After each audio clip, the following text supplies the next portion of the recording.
살아계신 하나님의 말씀은 마태복음 7장 7절에서 12절의 말씀입니다.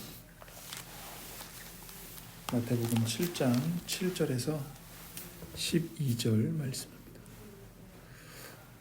다 찾으셨으면 제가 받들어 읽겠습니다. 구하라 그리하면 너희에게 주실 것이요 찾으라 그리하면 찾아낼 것이요 문을 두드리라 그리하면 너희에게 열릴 것이니 구하는 이마다 받을 것이요 찾는 이는 찾아낼 것이요 두드리는 이에게는 열릴 것이니라. 너희 중에 누가 아들이 떡을 달라는데 돌을 주며 생선을 달라는데 뱀을 줄 사람이 있겠느냐. 너희가 악한 자라도 좋은 것으로 자식에게 줄 알거든 하물며 하늘에 계신 너희 아버지께서 구하는 자에게 좋은 것으로 주시지 않겠느냐. 그러므로 무엇이든지 남에게 대접을 받고자 하는 대로 너희도 남을 대접하라. 이것이 율법이요 선지자니라. 아멘. 오늘 저희가 이 12절 말씀을 함께 상고하고자 합니다. 그러므로 무엇이든지 남에게 대접을 받고자 하는 대로 너희도 남을 대접하라. 이것이 율법이요 선지자니라. 이렇게 말씀하셨는데요. 매우 유명한 구절입니다. 예수님을 주님으로 믿는 신자들만이 아니라 이 기독교 신앙을 받아들이지 않는 이 세상에서도 이 말씀을 가리켜서 소위 황금률이라고 지칭을 합니다. 그러니까 다른 사람들과의 관계에서 다른 사람들을 대할 때 이보다 더 좋은 법칙이 없다. 이것은 황금의 법칙이다. 내가 다른 사람으로부터 대접받기를 원하는 대로 다른 사람을 대접하는 것, 이것이 가장 좋은 것이다. 이렇게 얘기를 하죠. 그러나 세상이 가지는 이해는 예수님을 믿는 성도가 가지는 이해와 같을 수가 없습니다. 이 말씀을 그냥 피상적으로만 읽으면 우리가 소위 말하는 가는 말이 고와야 오는 말이 곱다. 딱 요런 뜻으로 이해하기가 좋습니다. 근데 물론 본문은 단순히 그런 내용이 아닙니다. 우리는 이 12절의 말씀을 실은 앞에 7절부터 연결해서 생각을 해야 합니다. 더 나아가서는 7장 1절에서부터 연결해서 이 12절의 말씀의 의미를 상고해야 합니다. 왜냐하면 12절이 그러므로라는 말로 시작하기 때문이죠. 그러므로, 그러니까 앞에 있는 말씀과 연결되어서 그러므로 너희는 이렇게 해라 이렇게 말씀하시는 겁니다. 그러니까 예수님이 다른 사람이 너에게 해주면 좋겠다 싶은 것을 똑같이 그 사람에게 해주어라. 너희가 싫은 것은 다른 사람에게도 하지 말고 너희가 좋은 것은 다른 사람에게도 해주어라. 너희가 존중을 받고 싶다면 똑같이 상대방을 존중해야 한다. 이렇게 말씀하시는데 그러면서 12절에 이것이 율법이요 선지자니라 말씀하십니다. 이렇게 말씀하심으로써 이것이 본래 성경 전체의 사상과 맥을 같이 하는 말씀이다. 이렇게 가르치시는 거죠. 그렇다면 우리는 왜 다른 사람들을 내가 대접받기를 원하는 대로 선대해야 합니까? 그 이유는 앞에서 하신 말씀 11절과 연결해서 하나님 아버지께서 구하는 자에게 좋은 것을 주시기 때문입니다. 그러니까 하나님의 자녀들에게는 하나님이 아버지가 되셔서 그 자녀들에게 언제나 좋은 것을 주십니다. 그러므로 하나님의 자녀인 너희들은 너희가 대접을 받고 싶은 대로 다른 사람을 사랑과 선함으로 대접해야 한다. 이렇게 말씀하시는 거죠. 하나님의 자녀는 하나님 아버지로부터 언제나 사랑과 인자함으로 대접을 받고 있습니다. 하나님 아버지께서 그분의 자녀들의 모든 필요를 채워주시고 좋은 것들로 선대하십니다. 물론 하나님의 자녀인 우리들이 이해를 못할 때도 있습니다. 하나님이 나의 아버지신데 왜 나에게 이런 시련을 주시는 건가? 하나님이 나의 아버지라고 하시면서 아버지는 자식에게 좋은 것만 주신다고 했는데 왜 내 가족에게, 나에게, 내 형제들에게 이런 고통을, 이런 무거운 짐을 지워주시는가 이해를 못할 때도 있습니다. 그러나 분명한 사실은 우리 눈에 나쁘게 보이는 것조차 지금 나에게 고통을 주는 무거운 짐조차 하나님 아버지께서 우리를 사랑하사 우리에게 주신 좋은 은혜이고 선물이라는 사실입니다. 그것을 바로 알고 하나님의 선하심을 신뢰하고 하나님을 의존하고 하나님은 나의 아버지십니다 라고 고백하는 것, 그것이 바로 살아있는 믿음입니다. 그렇기 때문에 하나님의 자녀는 다른 사람들의 것을 빼앗아서 자기의 필요를 채울 필요가 없습니다. 하나님 아버지로 충분하기 때문에 다른 사람과 끊임없이 경쟁하고 싸우고 나보다 먼저 올라간 사람 밑에서 잡아 끌어내리고 시기하고 증오할 필요가 없습니다. 사람은 본래 하나님이 창조하신 사람은 다른 사람과의 관계에서 이웃을 이기거나 이웃의 것을 빼앗거나 이웃을 이용해서 자기의 만족과 자기 필요를 채우도록 창조하시지 않았습니다. 하나님이 모든 사람을 창조하실 때는 모든 사람이 다 한 분이신 하나님 안에서 참된 만족, 충분한 기쁨, 생명을 충분하게 누리도록 창조하신 겁니다. 그 사람은 하나님 안에서 충분함을 누려야 돼요. 그렇게 되면 내가 이웃과 경쟁하고 싸우고 증오하는 데서 벗어날 수 있습니다. 그리고 내가 그렇게 이웃을 증오하는 데서 벗어날 때 이웃은 비로소 나를 존귀하게 여길 것입니다. 나도 이웃을 존귀하게 여기게 됩니다.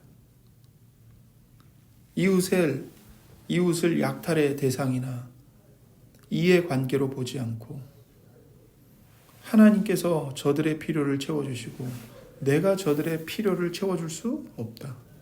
저들도 나에게 필요를 채워줄 수 없다. 그 사실 속에서 그 사실을 깨닫고 이웃을 내 손 안에 넣어서 경멸하고 멸시하고 그 이웃을 수단으로 삼으려는 흉악한 생각에서 비로소 벗어날 수 있게 되는 겁니다.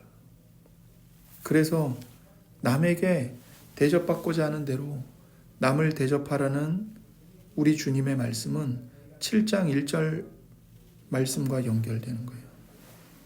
비판을 받지 아니하려거든 비판하지 말라. 너희가 비판하는 그 비판으로 너희가 비판을 받을 것이요 너희가 헤아리는 그 헤아림으로 너희가 헤아림을 받을 것이니라. 상대방의 허물을 찾아내고 상대방의 나쁜 점만을 보고 그를 공격하는 것이 그 사람에게나 나에게나 참된 만족과 회복을 줄 수 없다는 겁니다. 없다는 거예요. 결국 남에게 대접받고자 하는 대로 남을 대접하라는 주님의 말씀은 예수 그리스도 안에서 하나님을 자신의 아버지로 영접해야 하는 이 구원의 필요성을 강조하고 계시는 겁니다. 여러분, 인생을 살아보십시오. 우리가 공통적으로 인정하는 바가 뭡니까? 사람에게 필요한 것은 옳은 말만이 아닙니다. 여러분, 사람에게 옳은 말을 한다고 옳은 것을 가르치고 교육한다고 사람이 변합니까? 성숙해집니까? 부모인 우리는 자녀에게 옳은 것만 얘기한다고 생각하는데 자식은 그걸 어떻게 받아들이죠? 잔소리를 한다고 받아들이죠. 잔소리로 나를 들들 볶는다고. 여러분, 사람에게 정말 필요한 것은 죄에서의 구원입니다. 구원이 필요해요. 여러분, 놀라운 게 뭐냐면요, 예수님이 남에게 대접받고자 하는 대로 남을 대접하라, 이 말씀을 하셨는데 예수님보다 훨씬 오래전에, 약 한 1000년? 1000년 전에 살았던 공자 있죠, 공자도 예수님과 비슷한 말을 했어요. 예수님이 오시기 전에 유대인 랍비 중에 가장 유명한 힐렐이라는 랍비도 예수님과 이런 비슷한 말을 했습니다. 네가 하기 싫은 것은 남에게도 시키지 말아라, 이렇게 했어요. 어떤 사람이 랍비 힐렐에게 와가지고 내가 한쪽 다리를 들고 한 다리로 서 있는 동안 율법이 뭔지 한번 가르쳐 보십시오. 그랬더니 딱 이렇게 얘기하는 거예요. 당신이 하기 싫은 거 다른 사람에게도 시키지 마십시오. 모든 율법은 그거에 대한 주석입니다. 이렇게 가르쳤다는 거예요. 우리 속담에도 가는 말이 고와야 오는 말이 곱다는 말이 있듯이 어느 사회, 어느 문화에나 이런 일반적인 도덕률은 다 가지고 있습니다. 진리의 파편을 가지고 있는 거예요. 그리고 이것이 좋은 삶의 방식이라는 걸 사람들은 다 인정합니다. 세상의 모든 종교, 윤리, 도덕, 교육 다 응축해 보십시오. 뭐만 남습니까? 결국 너희가 남에게 대접받고자 하는 대로 남을 대접하라는 이 황금의 법칙으로 귀결이 되는 거예요. 나머지 그 많은 종교의 가르침, 윤리적인 가르침, 그건 다 주석인 겁니다. 그러나 이 세상은 이 황금의 법칙을 따라 살지 않습니다. 사람은 자기 중심성에 사로잡혀 있어요. 그래서 다른 사람을 자기 자신과 똑같이 대하지 않습니다. 다른 사람을 어떻게 대하는 것이 좋은 것인지 머리로는 알아요. 그리고 그것을 놀랍게도 다른 사람에게 가르쳐요. 너 이렇게 살아야 돼.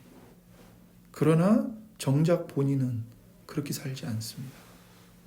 사람은 이기심이 가득합니다. 제 안에도 이기심이 얼마나 가득하고 얼마나 끈질기게 제 안에서 솟구쳐 나오는지 모릅니다. 죽였다고 생각했는데 또 나오고, 뿌리를 뽑았다고 생각했는데 또 나와요. 사람의 본성은 하나님께 죄를 범한 이 타락한 아담의 본성을 그대로 물려받아서 자기밖에 모릅니다. 다른 사람은 나에게 잘해주기를 바라면서도 정작 자신은 다른 사람의 자리에 서서 생각하지 않습니다. 오직 자기 관심, 자아 만족, 자기 방어만 고집을 하죠. 결국 사람에게 필요한 것은 개선이 아니라 구원입니다. 새로운 본성으로, 새로운 사람으로 재창조되어야 합니다.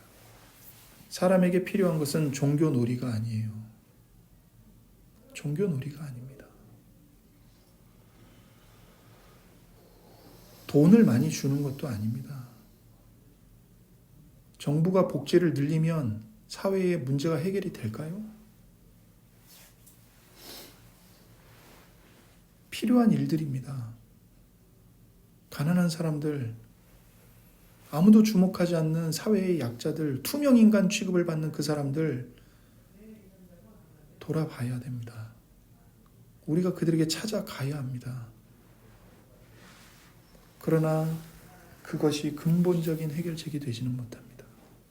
정말 근본적인 해결책은 예수님을 인격적으로 만나는 것입니다. 종교 놀이를 하는 게 아닙니다. 주일에 한번 예배당 갔다 오고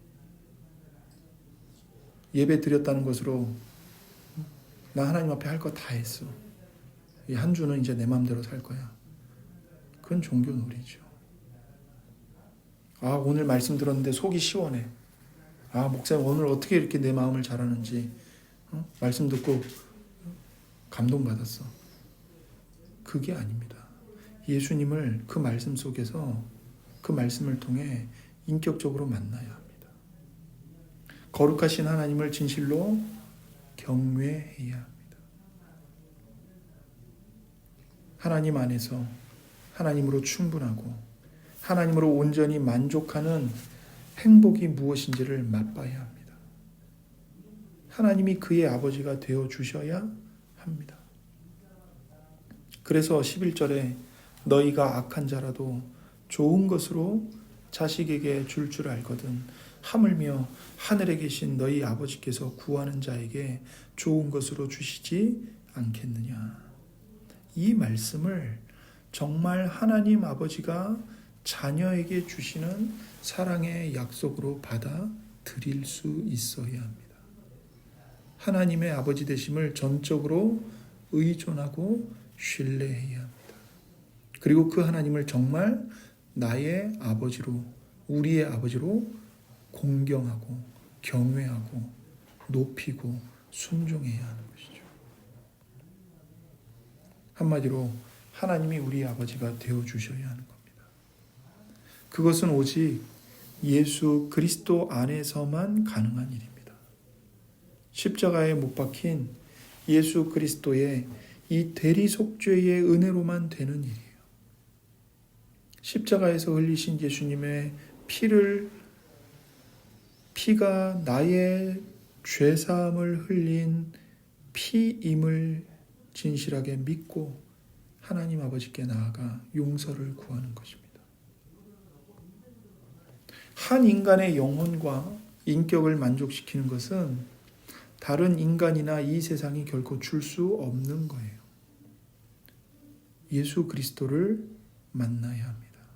그런 차원에서 예수님은 7절에서 구하라, 찾으라, 문을 두드리라고 말씀하시는 겁니다.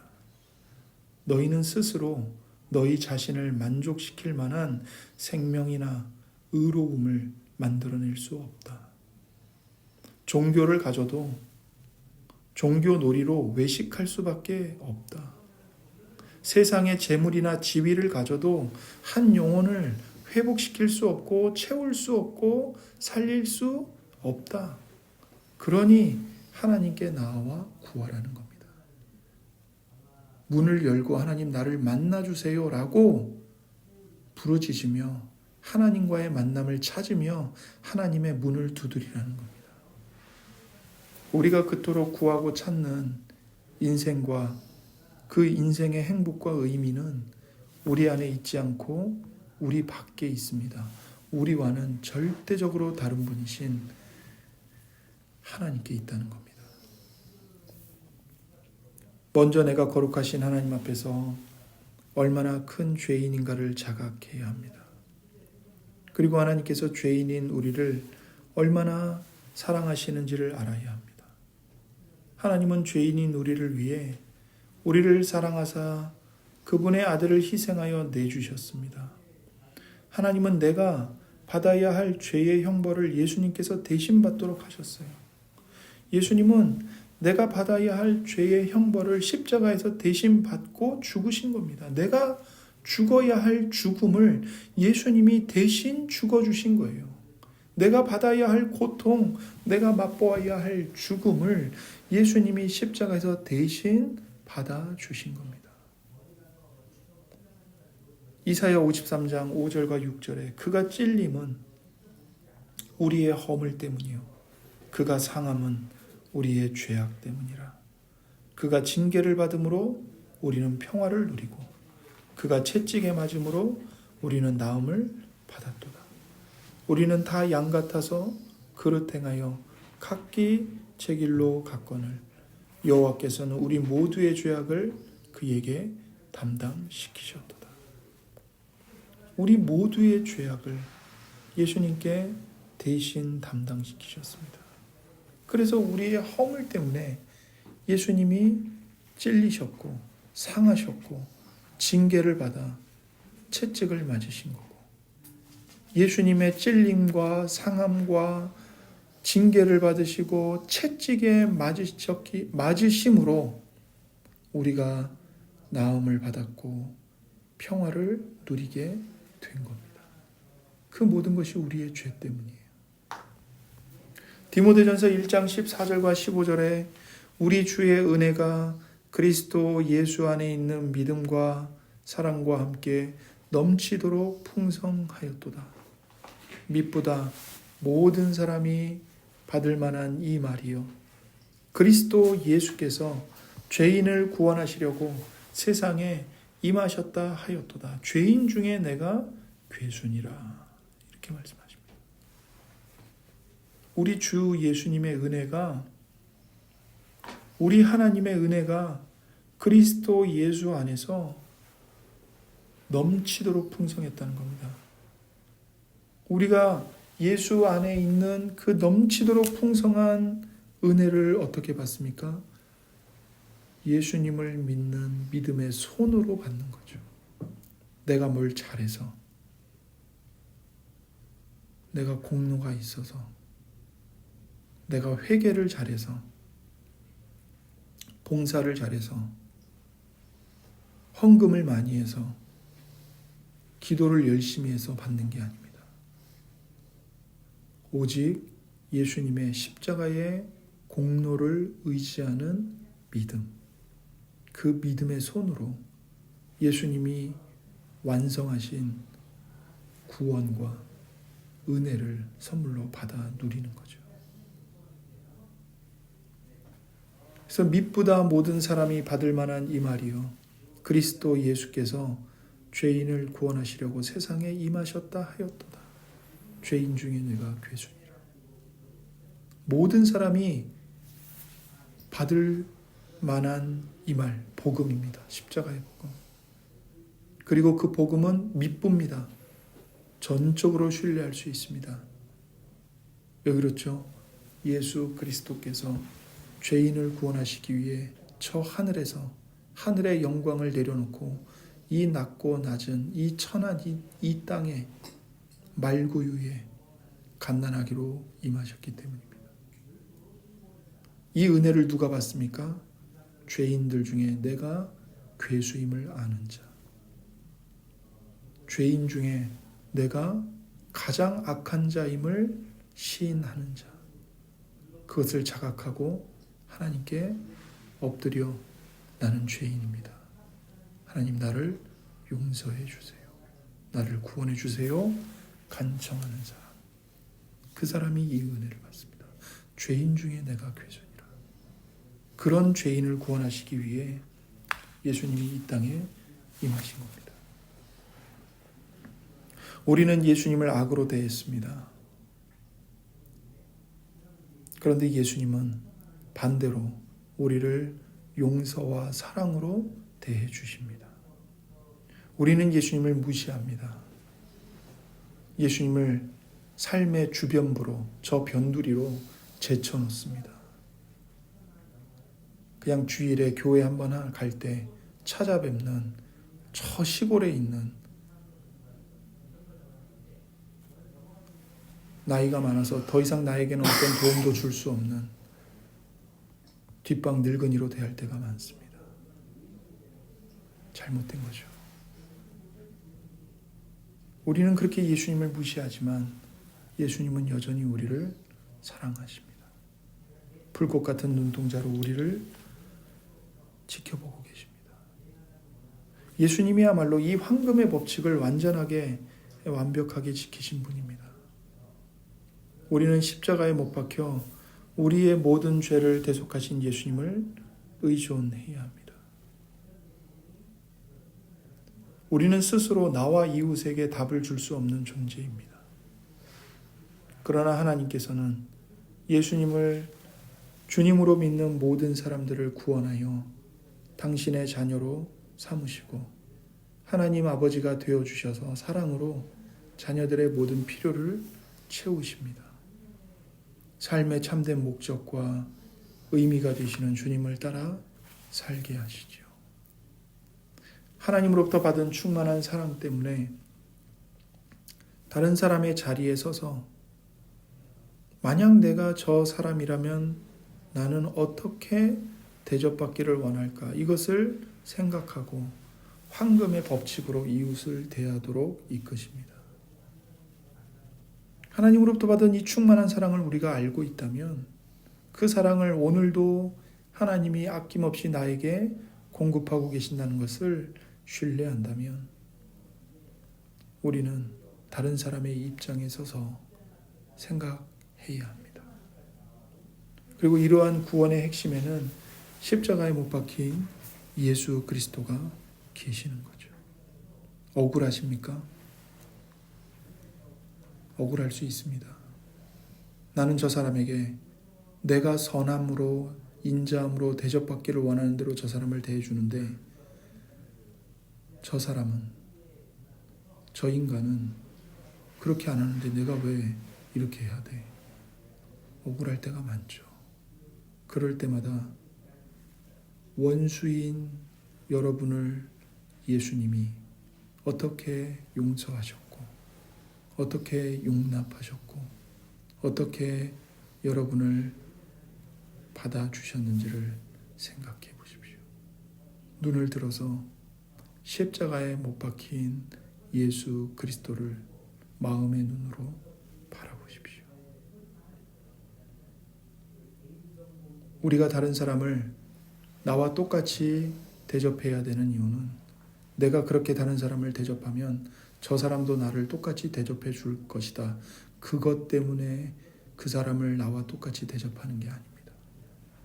우리가 미움을 받고 증오를 받고 시기를 받아도 그 사람을 미워하지 않고 저 사람을 나와 똑같이 내가 원하는 대로, 내가 좋다고 생각하는 대로 저 사람에게 선을 행하고 저 사람을 선대하는 이유는 예수님 때문입니다. 나는 예수님께 저주를 퍼부었고 예수님의 얼굴에 침을 뱉었고 예수님을 구타했지만 예수님은 십자가에 못 박히시면서 우리의 죄를 용서해 달라고 하나님 아버지께 기도하셨습니다. 그 예수님 때문에 다른 사람이 나를 어떻게 대하느냐와 상관없이 예수님이 나를 용서하시고 끝까지 사랑해 주시기 때문에 그 사랑을 받은 내가 저 사람을 용서하고 사랑하는 것입니다. 기독교 신앙에서 예수 그리스도는 다른 무엇으로도 대체할 수 없습니다. 예수님은 유일한 근거고 유일한 시작이고 유일한 목적이고 내용입니다. 하나님은 예수 그리스도 안에서 우리의 창조주가 되시고 우리의 아버지가 되시기로 결심하셨습니다. 그래서 사람이 범죄하여 하나님과 원수되었음에도 불구하고 그 아들을 우리 가운데 보내셨습니다. 그 아들을 보내심으로 하나님께서 우리를 얼마나 사랑하시는지를 확증해 보이셨습니다. 그 아들 예수 그리스도 안에서 하나님이 하나님 되신다는 것, 그리고 하나님의 구원과 승리가 우리의 것으로 우리에게 선물로 값없이 주어졌다는 것을 확연하게 보여주십니다. 그래서 예수님을 믿는 성도들은 우리의 필요가 다 하나님의 손에 있다는 것을 신뢰해야 합니다.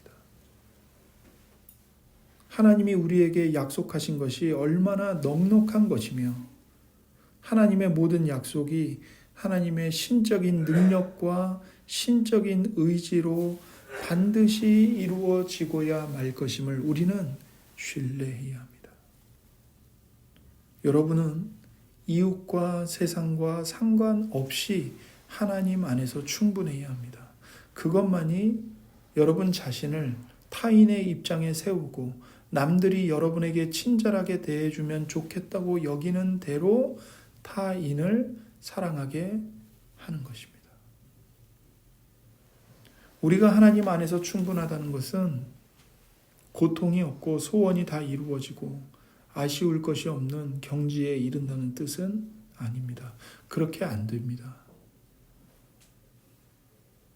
우리는 우리가 너무나도 부족하고 모자라고 우리에게 주어진 하루하루가 너무나도 버거운 많이 부족한 자라는 것을 늘 인식하죠. 하지만 그것을 채워줄 수 있는 분은 예수님밖에 없다는 것을 알기 때문에 나의 부족함, 나의 모자람, 나의 짜증, 나의 분노를 이웃에게 쏟아붓지 않습니다. 하나님 앞에 나아가서 다른 사람의 허물이 아니라 나의 허물을 먼저 아뢰고, 하나님, 내가 죄인입니다. 나의 허물, 나의 실수, 나의 부족함, 나의 무능함, 내가 미련한 자입니다. 내가 어리석은 자입니다.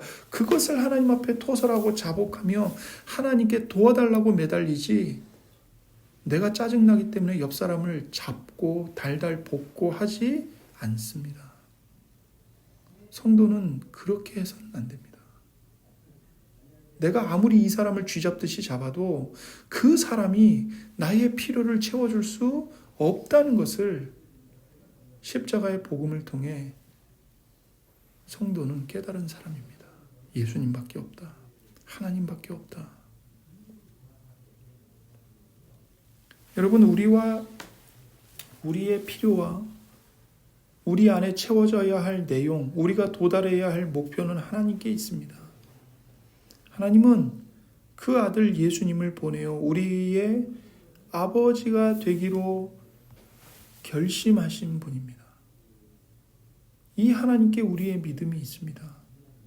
여러분이 예수님을 믿는다는 것이 무엇을 의미하는지, 하나님의 자녀로 구원받았다는 것이 무엇을 의미하는지, 하나님께서 우리를 위해 죽어 마땅한 나를 위해 예수님을 보내셨다는 것이 무엇을 의미하는지, 여러분의 필요를 채우기 위해 이웃과 싸울 필요가 없다는 것이 무슨 뜻인지를 아신다면 여러분과 저의 신앙생활은 보다 더 넉넉해질 것입니다. 다른 사람들을 대하는 마음이 보다 더 너그러워질 것입니다. 그리고 우리가 예수님을 구주로 믿는다는 의미도 세상 앞에 다르게 비춰질 것입니다. 옳은 소리 할 수 있고 때로는 해야 합니다. 그리스도인들이 정치에 대해서 옳은 말 해야 하고 간섭해야 될 때가 있습니다. 그러나 그것이 예수님을 믿지 않는 사람들의 눈에 어떤 모습으로 비춰지고 있는지를 고민해야 합니다. 예수님을 믿는 사람은 그럼 다 바보같이 권리도 다 빼앗기고 때리면 맞고 오른편 때리면 왼편 뺨도 그렇게 살란 말입니까? 아니요. 주장할 수 있습니다. 필요하면 사법적인 권리를 주장할 수 있습니다. 그러나 그것이 전부가 아니라는 것을 우리는 알아야 합니다. 그것이 세상 앞에 나는 예수를 믿는 자다. 나는 예수님께 속한 자다. 하나님은 나의 아버지시다. 라는 이 신앙이 세상 앞에 어떻게 비춰지고 있는지 숙고해야 합니다. 이 믿음과 내용을 간직하고 승리하는 여러분들이 되시기를 바랍니다. 기도하겠습니다. 이 시간 함께 우리에게 주신 이 말씀을 붙잡고 함께 기도하고 마지막에 제가 마무리 기도로 마치겠습니다. 하나님 아버지, 감사합니다. 우리가 참 예수님을 믿는다고 고백하지만 정말 예수님을 믿는 것이 무엇인지를 잘 모른 채 세상과 다를 바 없이 살아갈 때가 너무나 많습니다. 우리가 교회에 가서 하나님을 예배하고 성도들과 교제하고 누군가를 돕는 것, 그것들도 그 아들까지 내어주신 살아계신 하나님과 인격적인 소통을 하고 하나님을 즐거워하고 하나님을 경외하는 것이 아니라 그저 자기 만족과 자기 위로를 얻기 위한 종교 놀이로 전락해버릴 때가 너무나 많습니다. 하나님 아버지께서는 우리의 그런 완악함까지도 다 아시고 그 모든 가증스러움까지도 그 아들 예수의 피로 씻으시며 용서해 주시는 분이십니다. 그리고 우리가 그 어리석음에서 벗어나도록 날마다 우리에게 구원의 은혜를 베푸시고 하나님이 온 세상의 창조주이실 뿐만 아니라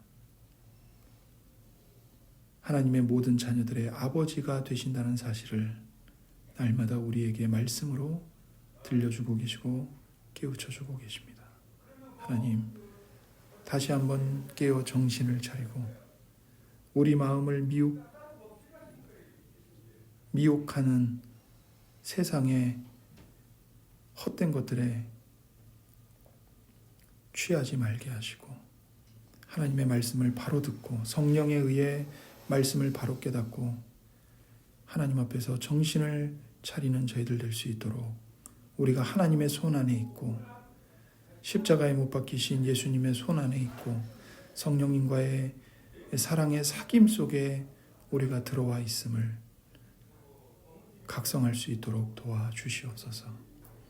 그래서 우리가 하나님을 대하는 우리의 생각, 다른 사람들을 대하는 우리의 마음가짐과 자세와 태도가 달라질 수 있도록 조금이라도 예수님을 닮아갈 수 있도록 도와주시옵소서. 감사드리며 우리 구주 예수님의 이름으로 기도드립니다. 아멘.